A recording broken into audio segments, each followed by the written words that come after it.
would like to call this meeting to order. We will begin by taking a roll of the present subcommittee members. Chair Heather Coleman Cox.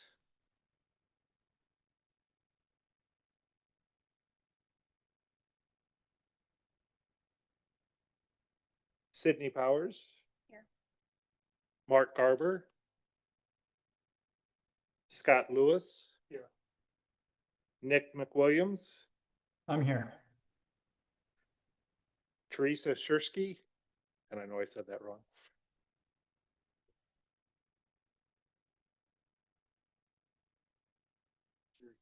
Jerry Hinton. Here. And Vice Chair Mike Schultz here.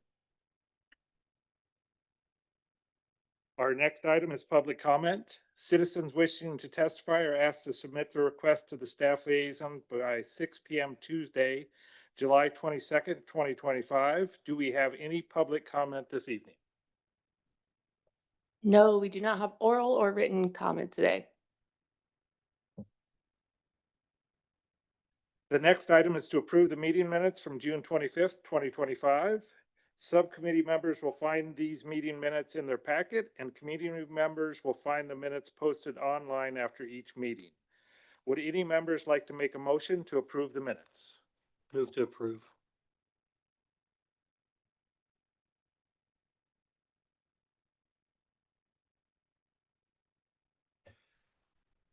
Motion is seconded, and we will take a vote. All those in favor of approving the minutes, please say aye. Aye. Aye.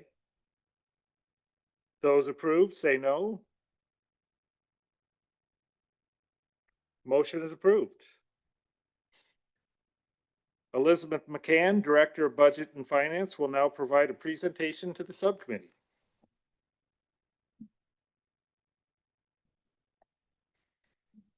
Good evening, committee members, Council President. I'm Elizabeth McCann. I'm the Director of Budget and Finance. And this evening we have a presentation for you. And Tristan, are we able to share that?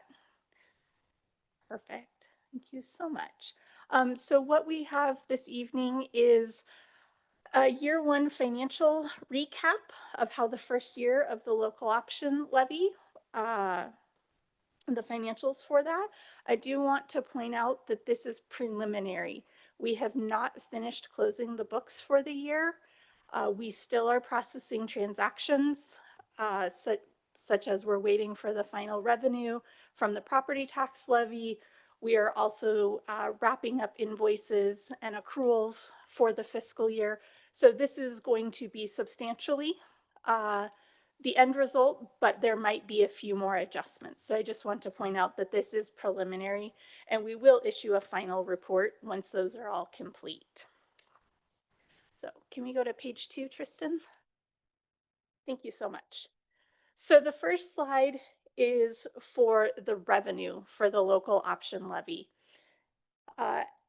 This graph, the blue line on the graph, is the budget from our original projection of the revenue that we thought the local option levy would generate at just over $12 million.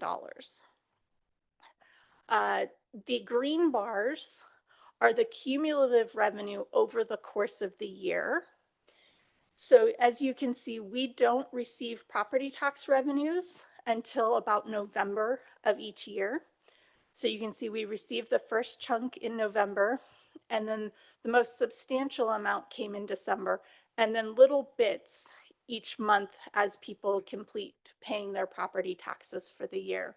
Like I mentioned at the beginning, we will receive one more payment before the county closes their fiscal year, and that will kind of true up the year for us. But overall, you can see by the comparison of the blue line and the green bar in June, we have exceeded our original projection just slightly. So we will have that, and that will adjust our projections going forward. The next page. So what, as you all recall, we have two primary functions, or two functions that are being funded through the levy, the police department and the fire department. And so we do have a slide for each of those. And the first section we have is representative of the staffing that was intended to be funded through the local option levy. And so we have a graphic that depicts by the different categories that were funded through the levy, how many of those positions we have filled as of June 30th of 2025. So you can see that the levy was going to pay for 26 existing police positions. And on June 30th, 2025, we had 25 of those positions filled. There were also 5 positions added through the levy for year 1, and all of those positions have been successfully filled. And then finally, we had 9 positions that were originally funded through the American Rescue Plan Act, or ARPA funding that the city received. And then the levy is being used to retain those positions. And we have filled 7 of those 9 as of the end of the fiscal year. The bottom left of the screen represents the spending by category for those positions over the course of the year. So we have broken it down by wages and salaries, overtime, payroll taxes, benefits, and then the levy was also going to cover some contracted clinicians that work through the police department's behavioral health unit. And so we have provided a budget to actual report for each of those categories. And so that you can see overall, the police department did not quite spend all of the original budget that was allocated for the levy. And the majority of that would be through the vacancies that we had during the course of the year as we conducted recruitment activities. The right-hand side of the graph represents the same information, but on a per month basis. So the gray bars reflect the monthly budget that was established, and then the blue bars represent the spending by each month against that budget. And you will see that it increases over time, and that was reflective of the expectation that it would take time to hire all of the positions for the levy. Next page. So this final page is the same information that we just covered for the police department, but represents the fire department's information. So overall, the levy is funding 33 positions for the fire department in year 1. There were 18 existing positions, and as of June 30th, all of those positions were filled. It also included 11 new positions and 4 positions that, similar to police, was originally funded through ARPA and has been converted to local option levy funding. And as of June 30th, the fire department had every single one of those positions filled and active in the department.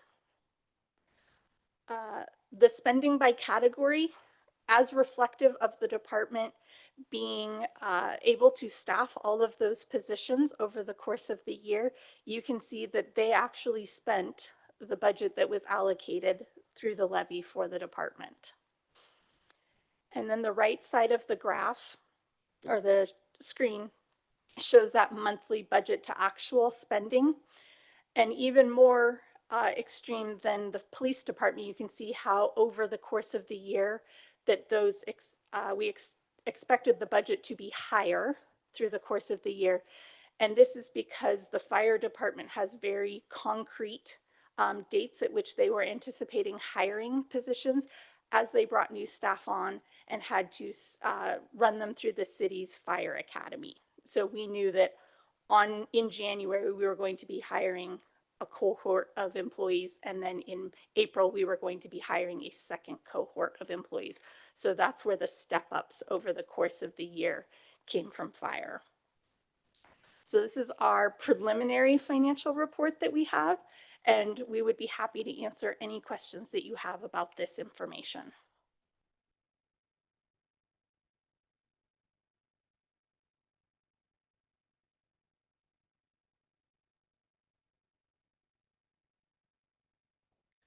Any questions from the committee, subcommittee? Chair, if I may, Elizabeth, the fire had their lateral transfer academy first of the year, and then they had a regular academy. Does that fill them up? Have they had any other departures, or are they flush now? Are they one or two short? Or do we know? At this time, the fire department is fully staffed. Okay. And so that second academy that started in April did fully staff the department. Okay. And the police department is still ongoing recruiting, getting them where and when they can. Yes, the police department does have enhanced recruiting activity at the moment in an attempt to fill their vacant positions. Thank you. Just a couple points of clarification. The ARPA funds that we haven't quite spent yet for the police. So what is the sunset on those ARPA funds in terms of dates? When does that have to be spent? Thank you for the question, Council President.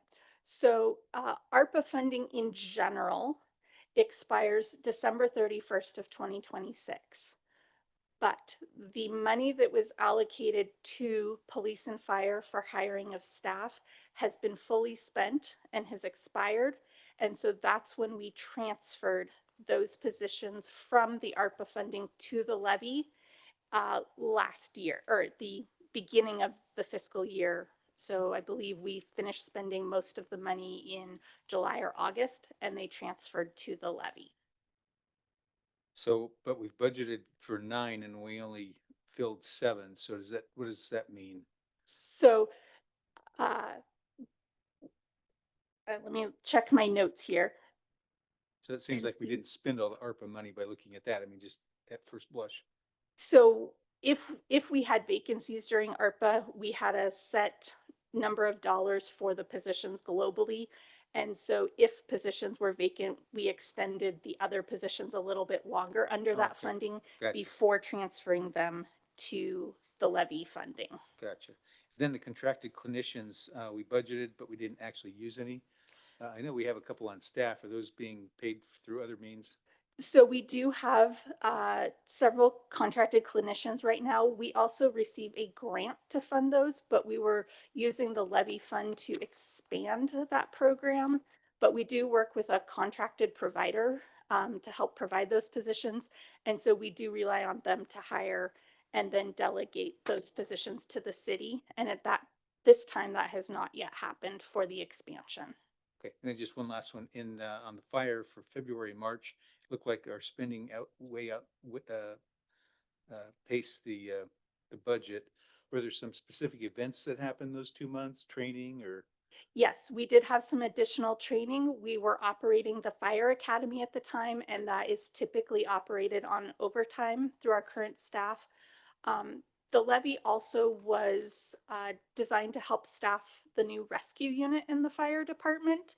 And because of the time that it took to train the new personnel so that we could staff that unit, in an attempt to bring it into service earlier, we offered overtime to current staff when available, that they could go operate that unit earlier than having dedicated staff to it. So it was a combination of 3 different factors. Gotcha. Thank you for the presentation.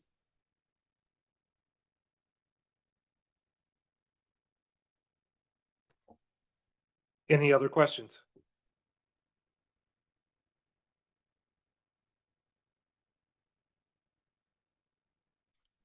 Just to throw a rock into your smooth pond,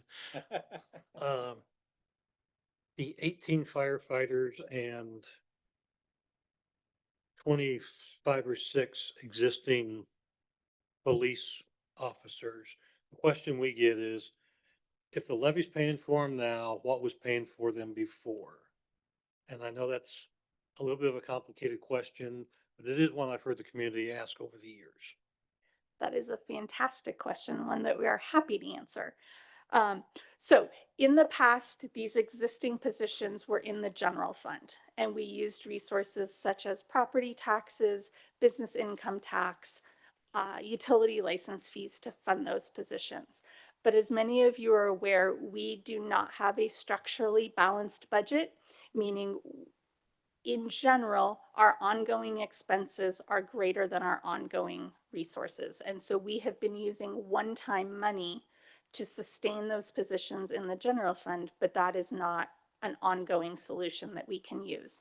And so that's when the levy was passed, we transferred those positions from the general fund to the levy so that there was a sustainable funding source over the life of the levy.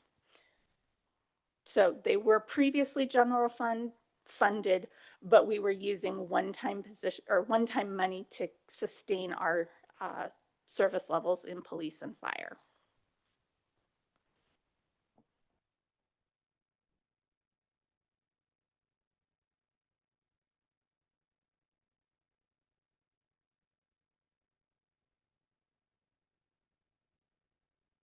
Any other questions? We do have representatives from police and fire if you have non-financial questions as well.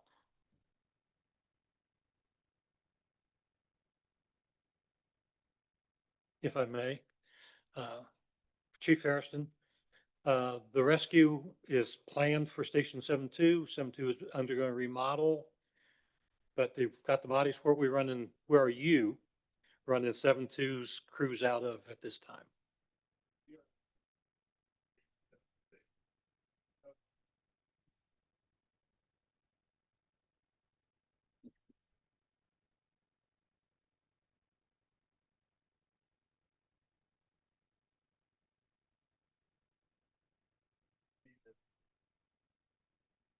Good evening. Chief. Great question.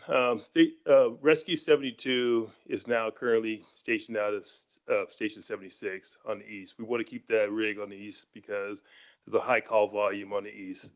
We put that rescue on Station 72 because of the call volume. Currently, Station 72 is now under construction, so we house the engine over here at Station 71. But we've tried to float the engine and the rescue to continue to cover that area, the FMA, so to continue to pick up the calls. So at nighttime, it will be stationed at 76 at night, but during the day, it kind of floats around in that area to continue to pick up the calls. Okay, thank you.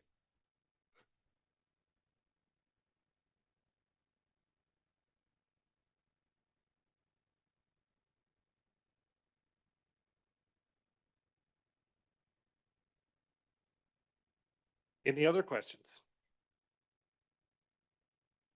Take that as a no.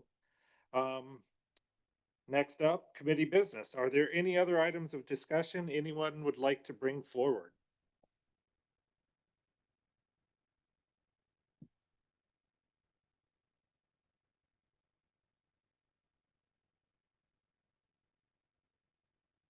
Chair, just a quick housekeeping item, a reminder, we will not be meeting next month. We'll take the month of August off and come back in September with our full police update, and then any additional budgetary updates for the committee as well. Thank you. And if there are no other items of discussion, we will end the meeting. The meeting is now adjourned.